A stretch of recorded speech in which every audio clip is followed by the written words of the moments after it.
जनाना, हिंदी में इसका शाब्दिक अर्थ हुआ महिलाएं। जहां पर भी केंद्र में हो महिलाएं, लड़कियां, जो भी खबरें उनके आसपास हो, वो बनती है इस शो का हिस्सा। इस शो का नाम जनाना रिपब्लिक रखने के पीछे की वजह या मोटिवेशन आप कहें तो हमें मिला टर्म बनाना रिपब्लिक से। ये शब्द उन देशों के लिए इस्तेमाल किया जाता था जिनका केंद्र होते थे केले, यानी बनाना, क्योंकि उसके आधार पर अर्थव्यवस्था तय होती, नीतियां बनाई जाती, फैसले लिए जाते, सब कुछ केलों के आधार पर ही होता था। तो उन देशों के लिए इस टर्म का इस्तेमाल हुआ, ये टर्म कॉइन हुआ। तो वहां से आइडिया लेकर हमने अपने शो का नाम रखा जनाना रिपब्लिक, क्योंकि हमारे शो का केंद्र होती है महिलाएं।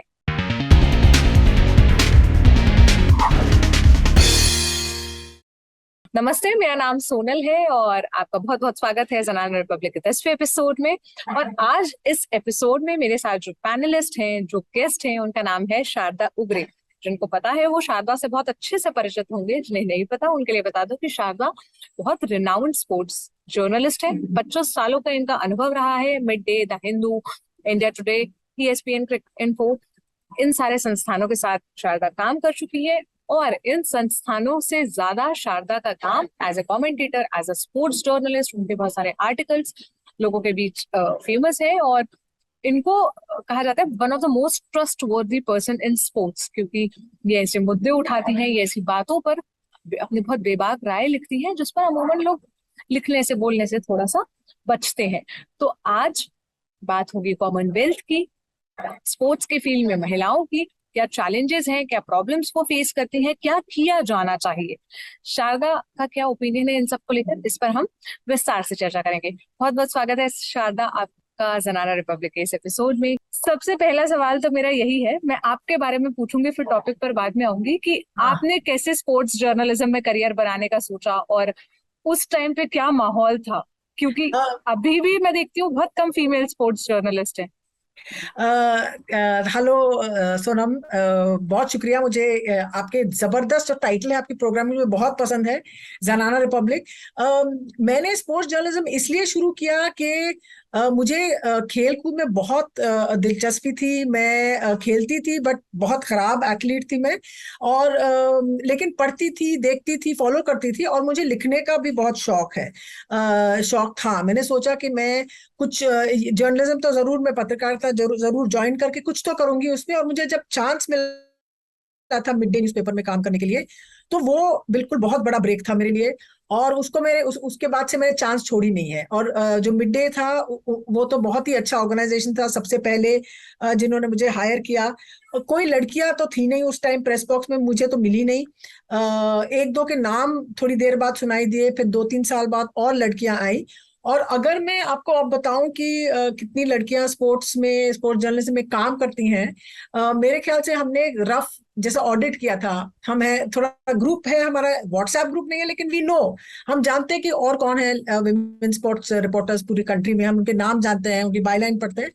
तो हमने कुछ चांस लिया, कहा कि कितने होंगे। अब जब नंबर आया तो हमने किसी और को पूछा, हमने कहा 20-25 होंगे। जब नंबर कैलकुलेट किया हमने फाइनली, तो 60 लोगों से ऊपर थी क्वांटिटी, तो थी जो जो नंबर था। तो बहुत खुश थी मैं कि चलो 60 लोग तो हैं, better than 5-10, 20, what ever it is. तो दैट इज द नंबर। औरतें कम होती हैं इस फील्ड में, इसकी कोई वो दो राय नहीं है इसमें। लेकिन हर अखबार में, एटलीस्ट अंग्रेजी अखबार में, एक women sports department, sports department जो है, एक एक या दो औरतें तो जरूर काम कर रही होंगी। या तो कॉपी डेस्क पे होंगी, या वो रिपोर्टर होंगी, लिख रही होंगी। और इंटरनेट और डिजिटल स्पेस में बहुत सारी लड़कियां अभी आई हैं जो काम कर रही हैं। तो है अभी जो हिंदी या दूसरी जो रीजनल भाषाएं हैं उसमें है कि नहीं, वो मुझे पता नहीं है। शायद उनका नंबर कम है। तो उनको आपको उनके पीछे पड़ना पड़ेगा कि ये हो क्या रहा है आपके, आपकी दुनिया में, आपके राज्य में क्या हो रहा है।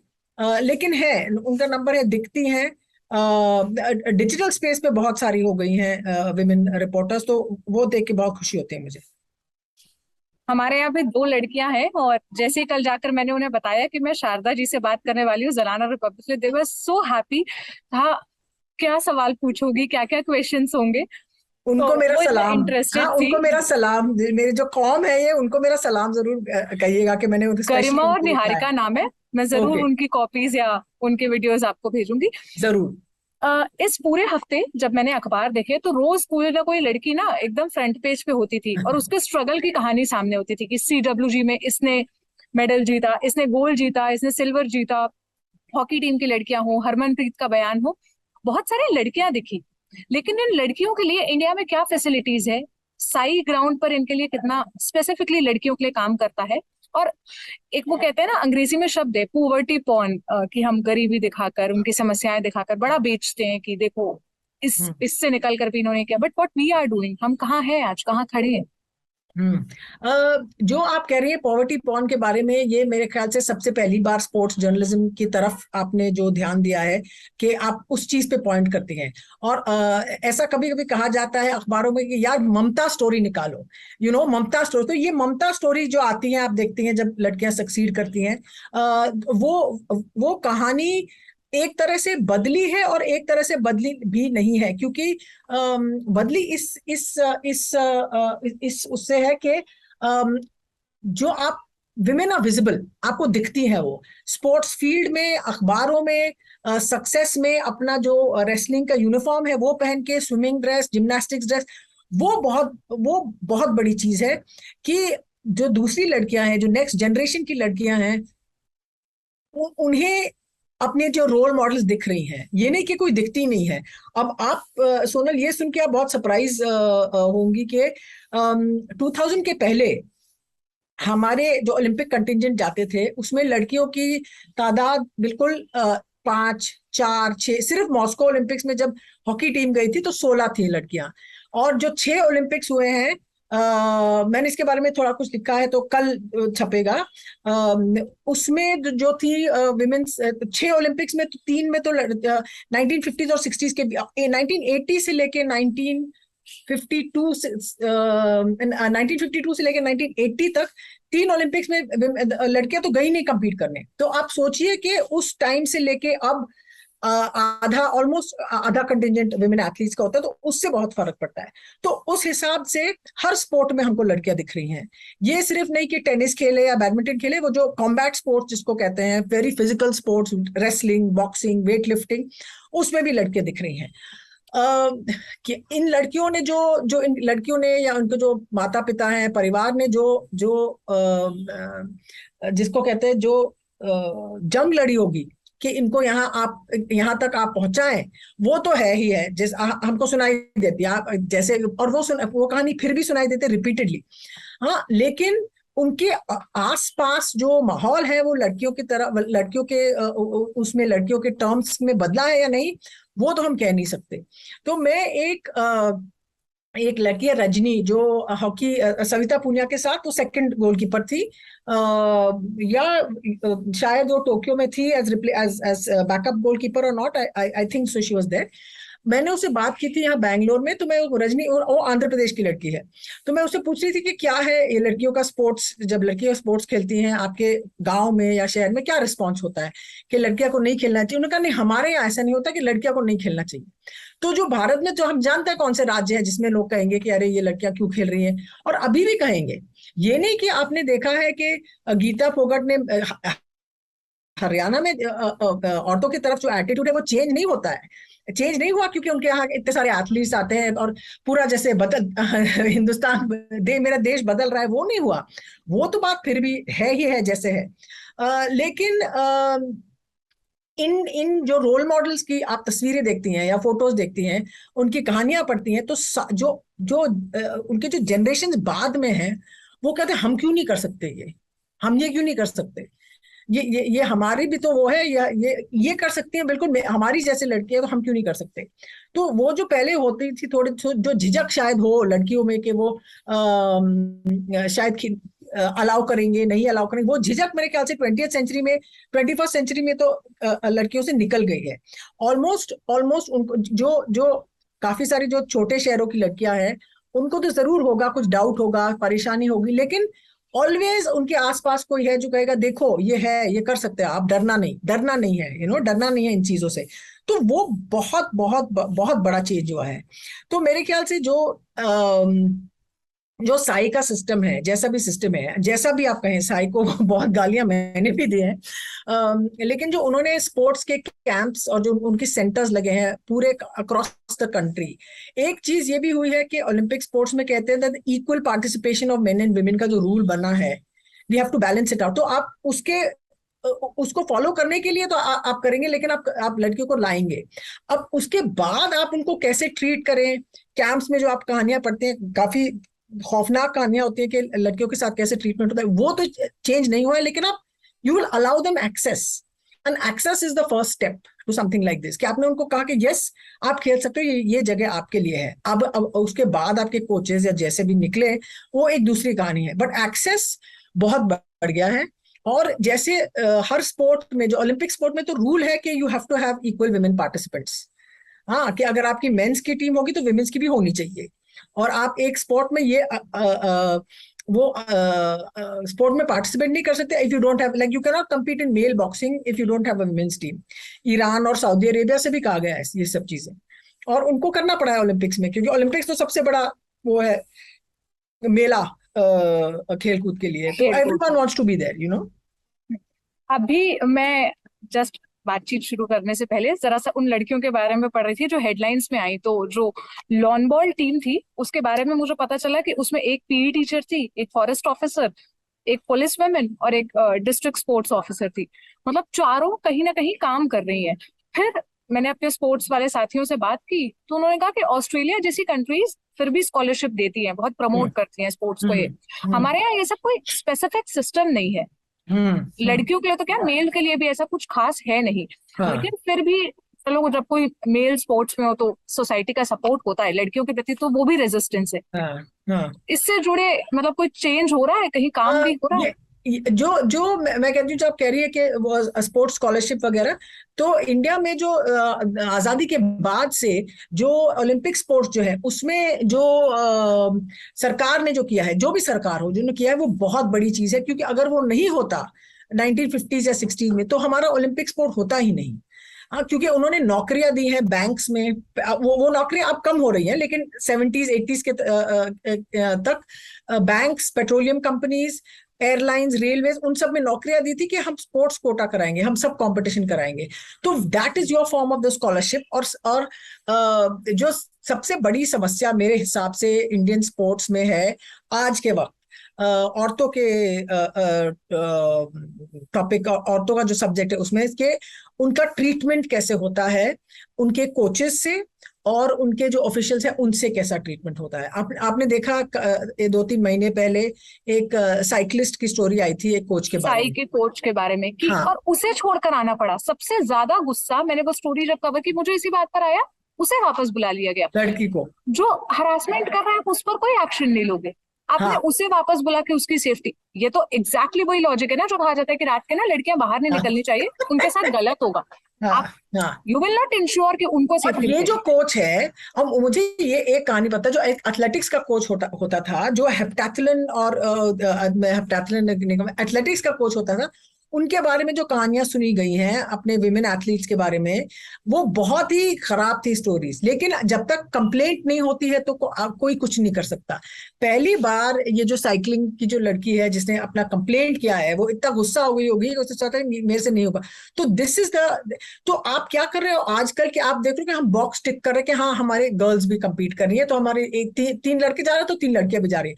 अब आप उनके साथ कैसा व्यवहार करेंगे, आप उनके साथ कैसा बिहेव करेंगे, आप उनको कैसे ट्रीट करेंगे, वो अब that is a can of worms, जो अब हमें पता चल रहा है कि अब ये खबर बाहर आ रही है, क्योंकि लड़कियां भी बोल रही हैं कि बहुत खराब उनके साथ ट्रीटमेंट होता है कोचेस का और सीनियर लोग का। और अब मुझे लगता है कि शायद जो कोचेस वगैरह जो भी हैं, ऑफिशियल्स जो भी हैं, और ये साई के शायद नहीं हो, जो आपकी जो स्पोर्ट्स फेडरेशन होती है, जो साइकिलिंग फेडरेशन होती है, उसने इस कोच को हायर किया है।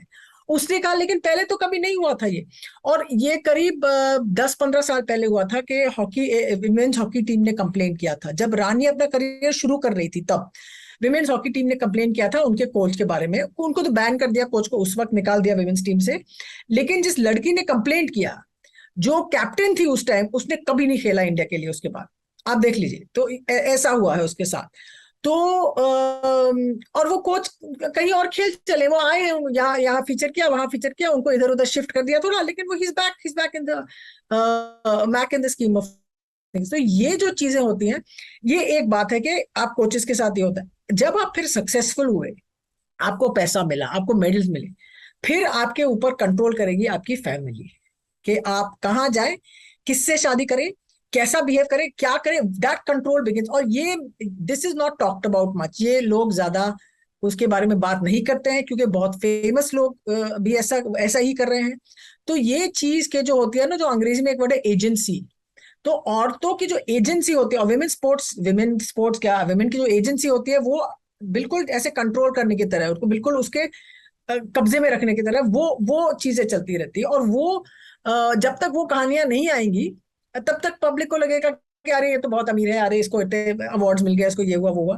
वो बहुत वो जो प्रेशर और कंट्रोल वाली चीज है, वो अभी भी शुरू हो जाए, वो जैसे ही वो सक्सेसफुल होती है, वो शुरू हो जाती है कि कौन उस फीमेल एथलीट का इंचार्ज है, उसका पिता, उसका भाई, उसका कोच, उसका चाचा, उसका पति। और उसकी जो चॉइस होती है, लड़की की खुद की चॉइस, वो क्या ले सकती है नहीं ले सकती, वो नहीं पता किसी को। इसी से ही जुड़ा मेरा सवाल था। जैसे हमने उस कोच के बारे में बात की, उस केस को तो मैंने फॉलो किया था, तो हम्म। साई की तरफ से बस एक स्टेटमेंट आया कि जांच चल रही है, बताएंगे हम्म। आगे। कोई हम्म। स्टेटमेंट उसके बाद आया नहीं। चाहे वो स्पोर्ट्स जर्नलिज्म हो, चाहे वो sports as a field of, मतलब जो स्पोर्ट्स पर्सन है उनकी फील्ड हो, यहाँ पे जेंडर सेंसिटिव होने के लिए क्या किया जा रहा है? कोई स्टेप्स लिए भी जा रहे हैं, इस ओर ध्यान दिया जा रहा जेंडर सेंसिटिव होने के तो ये अब जो हो रहा है ना, जैसे जिसको कहते हैं, कितने स्पोर्ट्स फेडरेशन होंगे जिनके पास अपनी कंप्लेंट्स कमेटी होगी, जो ग्रीवेंस रिड्रेसल मैकेनिज्म होता है, सबसे पहली चीज, the first thing, but nobody has it. हाँ, तो पहले जब ये सब मी टू का शुरू हुआ, तो बड़े बड़े कॉर्पोरेशन जो थे, उन्होंने अपना चालू किया। उन्होंने कहा भाई ये तो लॉ है, हमने तो किया ही नहीं है, क्योंकि जब तक ये बवाल नहीं खड़ा हुआ, then they didn't do anything. तो स्पोर्ट्स में भी ऐसे ही है कि the gender sensitivity does not even come into it, because क्या बात है, आप कह रहे कि मैं, कोच के पास कितना पावर होता है, एक छोटी सी लड़की आती है उसके साथ ट्रेनिंग करने, लड़की लड़का जो भी है, जो कोच कहता है तो वो तो भगवान है, तो उसको मान लो आप। लेकिन जेंडर सेंसिटिविटी जो चीज होनी चाहिए, वो ऊपर से लेके नीचे होनी चाहिए। आप पहले बताइए, या तो स्पोर्ट्स मिनिस्ट्री को देख लीजिए या फेडरेशन को देख लीजिए, कितनी विमेन एडमिनिस्ट्रेटर्स या सीनियर ऑफिशियल्स होंगी उसमें। साई में है एक दो जिनको मैं जानती हूँ, बहुत very very capable women that are there, but sports federation में तो कमी है। वहाँ जो हमको देखते हो, जेंट्स जेंट्स तो इट्स अ कॉम्प्लीमेंट टू से जेंट्स, वही होते हैं उसमें। तो उनकी क्या जेंडर सेंसिटिविटी होगी? उनकी तो सारे जो एथलीट्स हैं, उनके प्रति उनकी कोई सेंसिटिविटी है ही नहीं। उनको लगता है ये जो एथलीट लोग हैं, ये हमारे मोहताज होने चाहिए ऑल द टाइम। तो it starts from that position of power. So gender sensitivity तो बहुत ही एडवांस्ड, बिल्कुल ऊंचे दर्जे की चीज आप बात कर रही है, वो तो है ही नहीं उसमें। लाइक दे कीप सेइंग, जैसे वो साइकिलिंग गर्ल का कंप्लेंट आया, उसने कहा ये तो साइकिलिंग फेडरेशन बना, अरे ये तो 20 साल से कोच है, उसकी कोई कंप्लेंट नहीं आया। इमीडिएटली जो द ब्लेम वो shifted on to the girl. हाँ, उसके ऊपर आ गया कि इसने कुछ किया होगा, ये ऐसी बहुत नाटक करती है type of thing. So gender sensitivity and gender sensitivity training वो तो है ही नहीं इंडियन स्पोर्ट में, वो तो आप भूल जाओ। उनका sensitivity toward all athletes, male और फीमेल, वो ही नहीं है। तो जो एथलेटिक्स फेडरेशन के लोग होते हैं, वो दूसरे से कहते हैं कि अरे आप नहीं जानती, मैं इन एथलीट्स को मैं इनकी क्या नस नस से मुझे मैं वो आई रिकग्नाइज इट, है? हाँ। कि ये सब यही चाहते हैं, they only want medals, they only want money, they only want, और कुछ नहीं करते, फालतू होता है, you get that kind of. It's a very hierarchical sort of has been. अब चेंज हो रहा है थोड़ा, because athletes are succeeding and athletes are becoming more confident, but उनका जो एटीट्यूड ही है एथलीट्स की तरफ, इससे ये तो हमारे वो है, नौकर है, इनमें वो हमारे उस पर नाचना चाहिए इनको। और क्या जरूरत कि आप कोर्ट में जाके कहो आप मुझे सिलेक्ट करो। That is the kind of, that is what Indian sports whole atmosphere is, environment is like, which now is changing a little bit because like मैंने कहा कि एथलीट्स ज्यादा कॉन्फिडेंट हो रहे हैं, men and women। वक्त के साथ थोड़ा बहुत बदलाव आ रहा है, लेकिन ऐसा इनिशियल टॉप लेवल से तो कोई बदलाव होता दिख नहीं रहा है। एक सवाल मेरा और है। मैं स्टोरी कर रही थी एक बार, जब ये आया कि क्रिकेट में ना मेन क्रिकेटर्स जो है उनको इतना पैसा मिलेगा और फीमेल क्रिकेटर्स जो है हाँ इतना पैसा मिलेगा। हाँ अभी हाँ जब CWG का भी रिजल्ट आया तो मुझे हरमनप्रीत का वो बयान दिखा जिसमें उसने कहा कि हम बार बार हमारी टीम सेम हाँ मिस्टेक्स ही रिपीट कर हाँ रही है, हम वही वही हाँ गलती कर रहे हैं। हाँ। तो मेरी अच्छा, अपने फाइनल तो स्पोर्ट्स। पहुंचे, जेट कब कब पहुंचे फाइनल? लास्ट 2011। हम्म। हाँ, याद दिला दूं पब्लिक को। हाँ हाँ तो मैं अपने स्पोर्ट्स टीम से बात कर रही थी तो उन्होंने कहा कि ये भी तो देखो ना कि कितने नंबर ऑफ मैचेस उनको खेलने मिलते हैं। इनके करेक्ट लिए रणजी है, ये है, लोकल लेवल पर भी वो कितने मैचेस खेलती हैं। Correct correct correct. हाँ हाँ, it's a very valid thing. और ये जो लैक ऑफ गेम टाइम जिसको कहते हैं हम, ये विमेन्स क्रिकेट में एक बहुत बड़ी चीज अब थोड़ा इंक्रीज हो रहा है कि अंडर 16 का उन्होंने अब शुरू किया। लिटरली 5-10 दिन पहले नोटिस आया था कि हम अंडर 16 का कराएंगे टूर्नामेंट, जो होना चाहिए। और ये सब स्पोर्ट्स में है। ये this lack of game time from the federations that should be doing it, which is swimming federation, rowing federation, that our athletes don't have enough competition. वो कैंप में बैठे रहते हैं। हमारी hockey team, they should be competing against high quality opposition throughout a season, not just कि सिर्फ आप ये एक गेम्स की तरफ आपका सारा फोकस, एक ये गेम्स फिर दूसरा गेम्स फिर तीसरा गेम्स, ऐसे ऐसे करते रहो आप। So that and women's cricket में जो जो डिफरेंस है as compare to the men, वो और सभी स्पोर्ट्स से बहुत अलग है। और आगे क्योंकि उनके पास इतना पैसा है इनके पास। और ये विमेन्स जो जो विमेन्स की स्पोर्ट्स होती है, वो विमेन का क्रिकेट होता है, वो सोचते अगर 2017 में भारत की महिला टीम वर्ल्ड कप के फाइनल में नहीं पहुंचती तो हम इस सिचुएशन में नहीं होते कि will be having this discussion. BCCI जो है, उनके तो बिल्कुल हेडेक था कि विमेन्स आगे निकल आई। और अभी सब everyone knows them, they are talking, they have to do a lot more for women's cricket. और वो करते हैं। और पैसे की तो इक्वल पे तो बहुत ही दूर की चीज है। उन्होंने डोमेस्टिक क्रिकेटर्स का भी पे काटा है, जेंट्स का भी। लेकिन और पैसा देने में बीसीसीआई खिलाड़ियों को जो जो टॉप खिलाड़ियों से एक लेवल नीचे जो है, that's domestic players, women players, everybody else, वो बहुत जगते पैसा दे रहे हैं। पता नहीं क्यों है काफी सारा पैसा उनके पास, but they don't give. And जो आपकी स्पोर्ट्स टीम कह रही थी कि उनको मैचेस नहीं मिलते हैं, उनको कोविड का एक्सक्यूज ले, और आईपीएल नहीं शुरू करेंगे। आईपीएल क्यों नहीं शुरू करेंगे विमेंस के लिए? ज्यादा काम होता है ना, काम नहीं करना चाहता कोई। जो टॉप वाले 1-2-3 लोग हैं जो चलाते हैं बीसीसीआई, ये नहीं उनके ऑफिस में जो काम करते हैं, जो एक्चुअली फिजिकली काम करते हैं, real logistics and all that, जो ऊपर वाले होते हैं, they don't want to be involve in it. वो दे आर हैप्पी कि वो जेंट्स का क्रिकेट देखें और अपने आप को जाके फोटो टीवी पे दिखाएं कि वो देख के बैठ के मैच देख रहे हैं, वो सब। तो ये नहीं करना चाहते कि आप विमेंस का गेम को बढ़ावा दो। आईपीएल को सारी फ्रेंचाइजीज बोल रही है कि हमको विमेंस का आईपीएल करना है, we want to do it because it's business, it's money, it's whatever. But इन्होंने करा ही नहीं है। और यही सवाल मेरा जो पे गैप है इसको लेकर भी है। मैं न्यूजीलैंड जैसी टीम को भी देखती हूँ, ऑस्ट्रेलिया को देखती हूँ कि ठीक है रेवेन्यू उतना नहीं जनरेट हो रहा। आप कहते हो कि कोई विमेन क्रिकेट नहीं देखता, लेट्स लीव मैं रेवेन्यू एक चीज बोलूं उसमें, जो भी आपसे आप पूछो एक चीज, कि क्रिकेट इसलिए एग्जिस्ट करता है कि वो रेवेन्यू जनरेट करें, कि पैसा इसलिए है कि आप क्रिकेट को दें और आपको क्रिकेट को डेवलप करें। Why does a sport the sport does not exist to make money. Money exist to help sport grow, expand, whatever. तो ये चीज कि विमेन को रेवेन्यू जनरेट करनी चाहिए, वो उनका काम है ही नहीं रेवेन्यू जनरेट करना। उनका काम है अच्छा क्रिकेट खेलना, ऑडियंस को लाना और वो सब करना। रेवेन्यू जनरेट करना बीसीसीआई आपका काम है, खिलाड़ियों का काम नहीं है ये। Because cricket is not a money making exercise. It is an industry, but its job is not to make money. Its job is to serve cricket. That is my biggest argument. हाँ, अब आप अपना और सवाल पूछ सकते मैं हो। ये रेवेन्यू वाले इसको ना मैं ये काउंटर करती हूँ कि ठीक है नहीं रेवेन्यू जनरेट करता, मान लिया कोई नहीं आता मैच देखने, महिलाओं का मैच है, लोग नहीं इंटरेस्टेड होते। झूठ, पहले आप तो लाइस। हाँ हाँ आप इक्वल पे तो दो। न्यूजीलैंड तो यही करता है कि चाहे वो ये मैच के लिए चाहे वो करे। ऑस्ट्रेलिया भी कितने सालों से ये लोग कर रहे हैं कि इक्वल पे देते हैं। आप क्यों नहीं कर सकते? आपके यहाँ जो सबसे नीचे वाला ग्रेड है, हाँ, सी। हाँ सी, उसका पैसा भी जो यहाँ महिलाओं में ए ग्रेड वाली है उसके बराबर का है, मतलब उससे ज्यादा ही है। सी ग्रेड वालों का पैसा, जो सी ग्रेड प्लेयर्स है मेन क्रिकेट टीम में, उनका यहाँ महिलाओं की ए ग्रेड क्रिकेटर्स से ज्यादा पैसा है। तो कहाँ से आप, मतलब इक्वालिटी तो बहुत दूर का आइडिया है, चलो मैं छोड़ देती हूँ। इक्वालिटी तो बहुत दूर का आइडिया। हाँ, तो आप आसपास भी नहीं आना चाहते। एटलीस्ट पॉलिटिकली करेक्ट बात तो करो। वो भी नहीं कर सकते क्योंकि उनका माइंड उस तरफ, उनका ध्यान उस तरफ जाता ही नहीं है कि ये भी एक चीज है जो हमको करनी चाहिए। तो हमारा क्रिकेट क्यों है कि हम अपनी ब्रॉडकास्ट राइट साइन करें और फिर ढिंडोरा पीटे कि देखिए we are the biggest league in the world, next to we are ahead of European football, we are only after, जो भी है उनका वो करना। But that is not why you exist. You exist to make your sport bigger, richer, not richer, richer. Why not? But you to expand your sport. That you become an unbeatable team, and everyone wants to come and play you and all those kind of things. You don't do it कि भाई नहीं हम तो पैसा कमा रहे हैं और रेवेन्यू नहीं दे रहे हैं। अरे कितनी रेवेन्यू है आपके पास?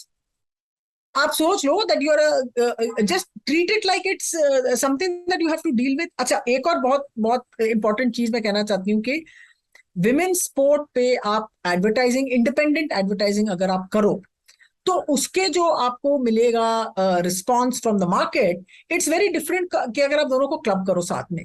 तो एक टूर्नामेंट हुआ था दुबई में कॉल्ड फेयर ब्रेक, जिसमें they had got women cricketers from all over the world to take part and play, and they gave them X amount of money and all, to say that जो women's cricket और women's sport का model है वो अलग है. It's not to be done played in the same way as the male model, because the women don't want to travel for three months for cricket tours. They have families. They want to. So you have to treat women's sport different from how you treat men's sport. और अगर आप ये नहीं करो क्योंकि आपका दिमाग उस तरह चलता नहीं है, then you end up with a situation like this. आपसे बात करते करते मुझे याद आया जब बिस्मा मारूफ की फोटो आई थी उनकी बेटी के साथ, और सारी जो इंडियन वुमेन क्रिकेटर्स है वो वहां पहुंच गई थी और फोटो क्लिक करा रही थी, तो मैंने इस बात पर भी रिसर्च की कि क्या यहाँ पर इंडिया में प्रेगनेंसी लीव है, and I got to know the fact कि इंडियन टीम में कोई भी मैरिड महिला नहीं है, they are unmarried, that's why they are playing. मतलब यहाँ इस बारे में तो बात भी नहीं होती। सवाल ही नहीं, बिल्कुल सवाल नहीं, it's absolutely not, because then you become माता and then you have to sit in the house and do nothing. तो वो आपकी एग्जिस्टेंस हो जाती है ना, फिर आपकी पूजा होती है, आप माता हो, your mother, and you don't have another life outside that one identity of being a mother. तो इट्स बिस्मा मारूफ का case is very unique. And imagine Pakistan ने अपने maternity leave even men's cricket के लिए है उनके साथ, that the male players whose wives have babies or whose families have children, they are allowed X amount of time away from their family. But that is because आपने professionalise किया है अपना management, जो बीसीसीआई करना नहीं चाहती। ये वाली बात मुझे नहीं पता थी कि वहां पे मेंस, विमेन को शायद 2 महीने या 3 महीने का होता है या 6 महीने का, मेन गेट 1 month लीव। अच्छा, इससे रिलेटेड एक आखिरी सवाल पूछूंगी। अभी जब CWG में इतने 61 मेडल्स आए, विमेन 23 मेडल्स लेकर आई, men got I think 35 medals, तो ये कहा गया कि ये अब तक की सबसे बेस्ट परफॉर्मेंस है। कुछ लोगों ने 2010 की परफॉर्मेंस को बेस्ट बताया, तो कोई कहने लगे कि 2010 इंडिया में हुआ था, उस चीज का फायदा मिला। आप क्या देखती हैं कि हम वही 1954 जब शुरू किया था 0 मेडल से आज यहाँ तक पहुंचे हैं, क्या ये बेस्ट है या 2010? ये नहीं, 2010 का जो नंबर था उसमें बहुत एनर्जी गई थी उसमें उस कॉमनवेल्थ गेम्स कराने में, जो होस्ट कंट्री ऑलवेज करती है। जो भी होस्ट कंट्री हो आपको ये रिजल्ट और एक्सेप्शनल रिजल्ट मिल जाता है। इंडिया सेकंड फिनिश हुई थी मेडल्स टैली में, लेकिन मेरे ख्याल में अभी इतने साल काम करने के बाद my approach to sort of counting medals has changed a little bit. I feel कि आपने क्या what have you done new in these mega games, आपका क्या कैसा रहा आपका परफॉर्मेंस, वो आप देखें, और कितनों को चांस मिला है और कितने स्पोर्ट्स में आपने वो किया है। तो उस हिसाब से तो Birmingham has been a very good इसमें मैं लिख रही हूँ बिल्कुल आज 5 मिनट पहले जब आपने फोन करना शुरू किया, तो डेडलाइन मेरे सर पे बैठी हुई है। लेकिन हमारी जो प्रोग्रेस हुई है कॉमनवेल्थ गेम्स में, we have always been good. So 2000 से लेके अब तक we always won 50 medals in every Commonwealth Games. हाँ, और इस बार शूटिंग था नहीं और हमारे कम हो गए मेडल्स, whatever शूटिंग था, इसलिए। But I think it's been a very successful games, it's been a good games. और हमारे जो वर्ल्ड क्लास जो एथलीट्स हैं उन्होंने प्रूव किया है कि हम वर्ल्ड क्लास एथलीट्स हैं। मीराबाई चानू, हमारे बैडमिंटन टीम जो है, so you are able to see PV Sindhu, you are able to see what you knew was there, and you saw some new results as well. Anu Rani का जो मेडल आया था जैवलिन में, जो नीतू का जो आया, नीतू का जो आया, हाँ, तो वो सब it shows you that it's there. And आप जो कह रही थी एक चीज इस एक सवाल के बारे में ये भी कहना चाहिए, जो रेसलिंग में जो लड़कियां compete करती हैं उनमें जितना प्रेशर होगा शायद और स्पोर्ट में ना हो, क्योंकि it is such a masculine sort of a sport and it's so dominated by यही, यू नो दैट लिटरली आपको तो बिल्कुल they are doing you a favour by letting you compete। वो भी होता है कुछ, this is complete off topic. तो मेरे ख्याल से गेम्स अच्छे हुए, सक्सेसफुल हुए, और कॉमनवेल्थ गेम्स में अगर हमारा स्टैंडर्ड स्विमिंग में जो दो दो फाइनल्स में पहुंचा था श्रीहरि, वो बहुत अच्छा रिजल्ट है। So you have to see these things, you have to measure them in small ways. तो उस हिसाब से मुझे लगता है अच्छा है ये खुशी हुई इस, बट कॉमनवेल्थ गेम्स ऑलवेज खुशी होती है हिंदुस्तान को। रेस वॉक में जो लड़की सिल्वर मेडल लाई है, प्रियंका गोस्वामी, उसकी मैं हाँ एक दिन स्टोरी पढ़ रही थी। हाँ इतना स्टाइलिश चश्मा उसका, वो इतनी बढ़िया फोटो, और कह रही है कि मैं स्पोर्ट्स के बाद ना मैं मॉडलिंग भी करना चाहती हूँ। हाँ and I thought this is so empowering, this is so good कि वो एटलीस्ट बोल तो रही है। जहां पर हमारे यहाँ कह दिया जाता है कि मॉडलिंग वॉडलिंग तो वैसी लड़कियां करती, आज भी वो है, अभी भी हाँ वो हाँ कोई नोशन चेंज नहीं हुआ कि हाँ मॉडलिंग को बहुत अच्छे करियर की तरह देखा जाए। She is playing sports and meanwhile she wants to do मेरे मॉडलिंग। मेरे उसमें से I look at the hockey girls, they all are like models। उनकी जो फिजिक्स होती है ना, they all like models। So अब आप एक और चीज देखिए, जो हमारे स्पोर्ट्स की हिस्ट्री में लड़कियां कपड़े कैसे पहनती हैं। Indian women athletes, the clothes that they wear are very have always been very, जैसे को कहते हैं ना, demure, sort of little, वो क्या, नहीं वर्ड क्या है वो हिंदी में, एक है अच्छा सा वर्ड, बिल्कुल जैसे संस्कारी टाइप क्लोथ। अब एथलेटिक्स और उसमें आप संस्कारी कपड़े पहन ही नहीं सकते हो। But now seeing more and more women athletes from India, they are comfortable with what they have to wear in keeping with what their sport asks of them। जैसे all the athletes आप देखते हो sleeveless पहनती हैं, हमारी hockey की लड़कियां वो बाइसिकल शॉर्ट्स पहन के रेस करेंगी। सो वो बहुत बड़ा चेंज भी आया है इन आई थिंक ये जनरेशनल चेंज है। हम देखते हैं जो यंग गर्ल्स होती हैं आज में, हर जगह जहां भी आप जाओ लड़कियां जीन्स पहने हुए आपको दिखाई देंगी। जो भी लड़के शायद उनको कहें, जिस भी शहर में देखो लड़के, उनको शायद कुछ नाम वो बुलाएं या और कुछ, बट लड़कियां पहनेंगी jeans, they will wear that with confidence. So that is a very important thing, क्योंकि जो बॉडी शेमिंग होती है इंडिया में, whether you are athlete not athlete, young old whatever, वो कभी चेंज नहीं होगा। और एथलीट्स जैसे कह रहे हैं कि बस दिस इज, हम अपनी बॉडी के साथ क्या कर सकते हैं आप नहीं कर सकते हो, and so this is what will do. ये बहुत अच्छा चेंज आया है। और आप नोटिस करो Sonam, that that you will see this across everything. तो एक बार वो बेचारी जो दीपा कर्माकर की, उसने कहा कि क्या है, कैसे पहन कपड़े पहन के वो जिम्नास्टिक्स में थी, उसने कहा कि मैं बुर्का पहन के करूंगी प्रोडोनोवा वॉल्ट, नहीं होगा ना। तो that kind of confidence, now you're saying that Priyanka Goswami is saying that I will be a model as well, it's a big thing for her to come out and say it, क्योंकि social media में बहुत backlash भी होता है। मीराबाई चानू के लिए मैंने सुना था मेडल जीतने के बाद भी, मैन हु सेड कि अब बच्चे पालने की उम्र में तुम ये क्या इतना वजन उठा रही हो। And I felt so bad कि is it your business first of all, हाँ इज इट योर बिजनेस। अब होते कौन है वैसे बात करते हैं टू अ चैंपियन एथलीट। तो अब ये देखिए कि जो भी है, ये हमारे जो champion athletes, women champion athletes है, उससे जो large population, I would not से ऑल, अ लार्ज पॉपुलेशन में फील अ बिट, ये नहीं कि सब गांव वाले, ये शहर वाले होंगे, शहर वाले गुड बॉयज होंगे ये। सो ट्विटर पर कमेंट करने वाले ट्विटर पर अंग्रेजी में कमेंट करेंगे, है ना तो ट्विटर पर कमेंट करने वाले। तो अब ये देखिए कि क्या उनको लड़ाइयां लड़नी पड़ेंगी going on from here after their career finishes, how will they manage। and इससे कोई फर्क नहीं पड़ता that there has been Mary Kom, there has been all these other great athletes behind after that, इससे फर्क नहीं पड़ता। so you can imagine the battles that these जो हमारी फीमेल एथलीट्स हैं उनको लड़ना पड़ता है। मेरा ये कहना है कि being a woman being an Indian woman in sport is not the same as being an Indian man in our sport। Being a woman in Indian sport and being a man in Indian sport are two separate things। तो ये नहीं है कि जैसे gents को होता है struggle, वैसे विमेन को भी होता है स्ट्रगल। विमेन का स्ट्रगल एक अलग सी चीज है, दूसरी तरह से भी आता है, वो एक्स्ट्रा डबल बर्डन जिसको कहते हैं वो है।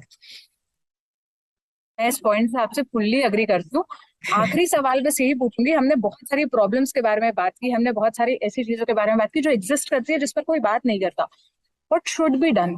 हमें क्या, जब मैं चाइना के बारे में पढ़ती हूँ कि वहां तो इतनी कम उम्र से ऐसे डेडिकेटेडली बच्चों को लगा दिया जाता है, जब मैं ऑस्ट्रेलिया जैसी कंट्रीज के बारे में पढ़ती हूँ जो स्कॉलरशिप देती है, हमें क्या करना चाहिए, हम क्या करें खास मैं करके विमेन स्पोर्ट्स हाँ, पर्सन के लिए और एवरी स्पोर्ट्स पर्सन के लिए जो हमारे यहाँ नहीं आई है। थिंक आई थिंक हमारे यहाँ जो पहली जो चीज बहुत बड़ी बहुत ग्रैंड चीज है वो कि जो हमारा attitude for women, the societal attitude for women is the thing that has to shift. अब जब वो शिफ्ट होगा, अब मेरे लाइफ टाइम में तो नहीं होने वाला, आपके लाइफ टाइम में शायद हो, जब आप सीनियर सिटीजन हो जाए, कि वो शिफ्ट आना चाहिए। क्योंकि चाइना जैसी कंट्री में, जो कम्युनिस्ट कंट्रीज है, वहां वुमेन और मैन का जो राइट्स और एक्सेस टू थिंग्स है वो बहुत ही इक्वल है। वो देखा, I don't agree with the China model कि आप 6 साल के बच्चे को जाके ले, बिकॉज हर चीज मेडल जीतने के लिए आप करना नहीं चाहते। हमारे स्पोर्ट का जो नेक्स्ट स्टेप जो होना चाहिए कि हाँ ठीक है मेडल जीते, इज एक्सेस, कि हमारे सब बच्चों को, girls boys, should have a chance to play wherever they want, to get playing facilities, के स्पोर्ट्स उनका करें। ये नहीं हो कि हम मेडल लेके आए, जस्ट वो खेल कूद एंजॉय करें। जैसे होता है मणिपुर में एक होता है, एक बहुत ही जबरदस्त, होली के आसपास एक फेस्टिवल होता है याओशांग, जिसमें सारे जो मोहल्ले हैं वो एक दूसरे के आगे स्पोर्ट्स में compete करते हैं। तो रेसिंग और रनिंग भी होती है, फुटबॉल भी होता है, वो भी होता है। पूरा पूरा शहर जैसे caught up in this whole thing कि हर मोहल्ला जैसे compete, जैसे ग्रेटर कैलाश में एक उनका खुद एथलेटिक्स कंपटीशन होगा, और कुछ भी होता है जैसे वो होता है ना 3 लेगेड रेस, और वो सब भी होता है, ऑल काइंड ऑफ थिंग्स। जो so Greater Kailash will be competing, और Greater Kailash and GK1 and GK2 will compete. ऐसे there's a whole competition लगा। So that kind of neighborhood and community involvement in sport, मेरे ख्याल से वो अगर आप करें तो विमेन मैन एथलीट्स के लिए, और पैसे की, मुझे लगता है हिंदुस्तान में पैसे की, खेलकूद की तरफ पैसे की कमी नहीं है। एलीट लेवल पे जो कमी है वो एक्सपर्टीज की है, कि आप किस तरह का कोचिंग, किस तरह का प्लानिंग, किस तरह का वो उसमें है। लेकिन ग्राउंड लेवल पे access to sports and community sports is the next step, मेरे ख्याल से। I also need one more thing, कि आप कोई मुझे बुक्स रिकमेंड करेंगी कि आप अगर विमेन स्पोर्ट्स पर्सन के बारे में जानना चाहती है, विमेन इन स्पोर्ट्स के बारे में कुछ पढ़ना चाहती हैं, तो ये किताबें आप जरूर पढ़ सकती हैं। अच्छा, एक तो किताब आई है जो मेरे पीछे रखी है, it's about all women athletes. ये अभिषेक दुबे और संजीव मुखर्जी की है, कॉल्ड शी डेड। तो लेकिन it's a profile of all the top Indian women athletes that are there. फिर दीपा कर्मकर की लाइफ स्टोरी है। फिर एक किताब लिखी जा रही है ऑन विमेन रनर्स, सोहिनी चट्टोपाध्याय, निकलेगी कब नहीं, लेकिन निकलेगी जरूर। वो भी एक आप फॉलो करिए। और अगर आप एक इंटरेस्टिंग, मारिया शारापोवा की ऑटोबायोग्राफी मुझे बहुत अच्छी लगी, वो भी जरूर पढ़िए। और येलेना डॉकिच, क्योंकि जो हम ये देख रहे हैं ना कि वेस्टर्न कंट्रीज में स्पोर्ट्स इतना अच्छा आप डेवलप है, इतना अच्छा उनका वो है, आप उनकी जो कहानियां होती है, ये अब्यूज बाय द कोचेस, वो बहुत ही भयानक कहानियां हैं। तो वो भी होता है। So you must know that जो सारे, जो बहुत खराब केस हुआ था, लैरी नासर का केस यूएस जिम्नास्टिक्स विमेन के साथ, इमेजिन अगर वो अमेरिका में हो सकता है तो हमारे यहाँ क्या होता होगा, यू नो। सो और विमेन, ना, औरत होने के साथ कुछ अभिशाप अपने आप आते हैं। मतलब people will ask, always ask us ordinary पर, why ordinary, why you need feminism, why not equality. हर एपिसोड में मैं यही बात करती हूँ, क्योंकि कुछ चीजें हमारे साथ इसलिए होती है क्योंकि हम लड़कियां हैं, हम महिलाएं हैं। हम अगर मेन होते हमारे साथ ये केसेस नहीं हो रहे होते। Correct correct.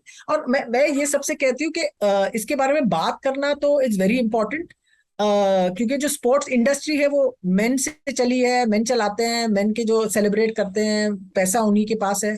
So they don't want the stories to be told all the time, but they have to be told. Session को क्लोज करते करते मैं बस इतना ही कहूंगी कि आप जब भी अपने घर से बाहर निकले और सुबह किसी को दौड़ते हुए देखें या प्लेग्राउंड में खेलते हुए लोगों को देखें, तो नोटिस करिएगा कि वहाँ कितने लड़के हैं और कितनी लड़कियां हैं।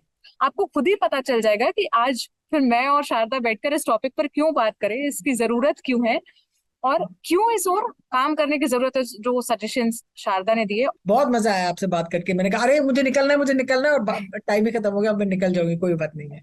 आई ठीक आई है। एम वेरी, मुझे मुझे इस बात से बहुत खुशी होती है, और बहुत जैसे होप होता है कि the younger generation of Indian women बहुत तगड़ी हैं, वो हमारे जैसे, हमारे जितने, they are way ahead of us. तो ये बहुत ज्यादा झंडे गाड़ने वाली हैं, और बहुत ज्यादा विक्ट्रीज आप जीतने वाले हैं आप।